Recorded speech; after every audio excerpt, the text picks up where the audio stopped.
Welcome back. About half of small agency chief data officers believe the alignment between their agency's data efforts and their agency's artificial intelligence efforts could be better. That's according to a survey from the federal government's Chief Data Officers Council that came out last month. Kevin Youngquist is Vice President of Sales at Cohesity. Kevin, welcome. It's great to have you on the show. You wrote recently that agencies should, quote, view their data backups as a springboard for their AI strategies. What do you mean by that? Yeah, great question, Francis, and thanks for having me. So, we see many agencies view data backup as just simply, cyber resiliency or, data recovery, disaster recovery. What we find is sometimes we're missing an opportunity, to leverage the investments that have already been made in the infrastructure. A way of looking at that is the organization has spent a ton of time, funded efforts to develop and connect all of their systems, whether it's cloud, whether it's on-prem or hybrid, to the backup system. A great deal of work in that process.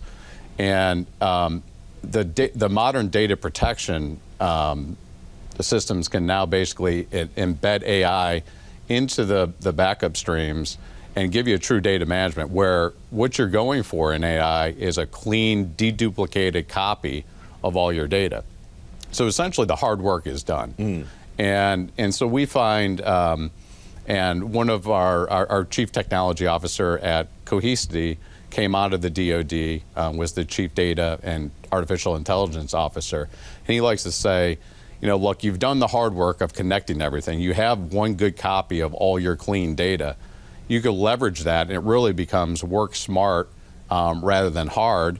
And then, once you have that data in one place, then you can start using AI to go find the real critical data within the enterprise. And that's the real hard work and the value-added work. You're talking about Craig Martell, and he was on the FedGov Today podcast talking about that issue a couple of months back. That's in the archives at fedgovtoday.com.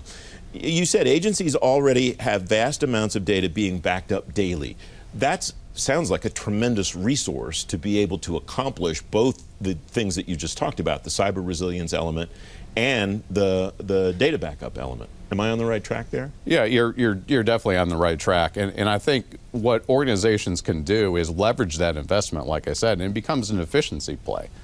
You're already doing the cyber resiliency exercises. It's a congressional mandate. And so you already have the data in one place in a clean copy that can then be leveraged for really what AI models and analytics are based on, which they feed off of that which you already have built. So really it's a efficiency play and falls right into government modernization. What are the kind of the low-hanging fruit for agencies in all of these things that you're talking about here? When you talk to customers, what are the kind of the challenges they're telling you that maybe it sounds like they already have the tools to be able to work on? Yeah, that's true. Often it's already built, right? And when we talk with our federal customers about cyber resiliency, it really comes down to three pillars. Number one, the first pillar is protected data in an immutable fashion. The second one is rapid recovery capabilities.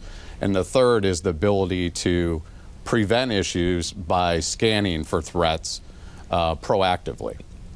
So, in that first pillar, we often work with customers to make sure that they have,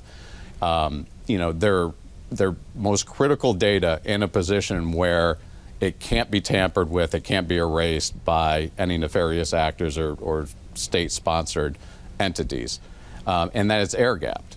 And then the next piece of it is really the ability to recover very rapidly, because in the event of an incident, it's not one system or one piece of data that needs to be restored quickly. It's the entire enterprise and all the applications that are tied to it.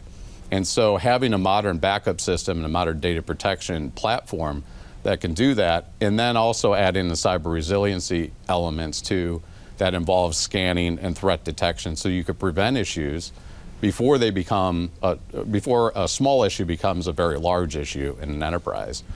And then the final piece is, some enterprises have, and federal agencies have, pieces and parts.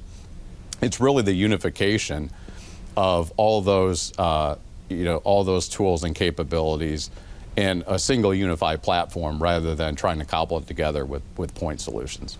Kevin, it's great insight. I really appreciate you being on the show today. Thank you for having me. I appreciate it. You can read more about data and AI on today's show page at fedgovtoday.com. Up next, the people's solution at Customs and Border Protection. FedGov Today with Francis Rose continues in a moment.